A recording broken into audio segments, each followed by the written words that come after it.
दक्ष police news, पहिले खाकी मग बाकी। पोलीस अधीक्षक सौरभ कुमार अग्रवाल यांनी 31 डिसेंबरच्या पार्श्वभूमीवर होणाऱ्या अवैध दारू निर्मिती व विक्रीवर अंकुश लावण्याकरता स्थानिक गुन्हे शाखेस आदेशित केल्यानं त्या अनुषंगानं स्थानिक गुन्हे शाखा वर्ध्याचे पथकानं अवैध दारू निर्मिती व विक्री करणाऱ्या गुन्हेगारांवर कार्यवाही करण्यासाठी धडक मोहीम राबवली असता सदर मोहिमेदरम्यान पोलीस स्टेशन अल्लीपूर हद्दीतील मौजा धोत्रा शेत शिवारात असलेल्या नाल्यालगत रेड केला असता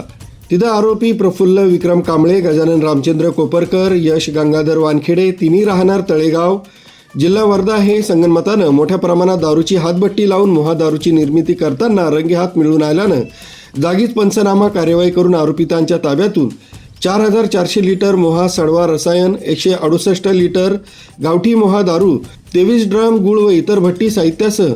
5,09,400 रुपयाचा मुद्देमाल जप्त करून आरोपितांविरुद्ध पोलीस स्टेशन अल्लीपूर इथं दारूबंदी कायद्यान्वये गुन्हा नोंद करण्यात आला। सदरची कारवाई पोलीस अधीक्षक सौरभ कुमार अग्रवाल, अप्पर पोलीस अधीक्षक सदाशिव वाघमारे यांच्या निर्देशाप्रमाणे स्थानिक गुन्हे शाखा जिल्हा वर्धाचे पोलीस निरीक्षक विनोद चौधरी, पोलीस अंमलदार अरविंद येनुरकर, रोशन निंबोळकर, रवी पुरोहित, अभिषेक नाईक सर्व नेमणूक स्थानिक गुन्हे शाखा वर्धा यांनी केली।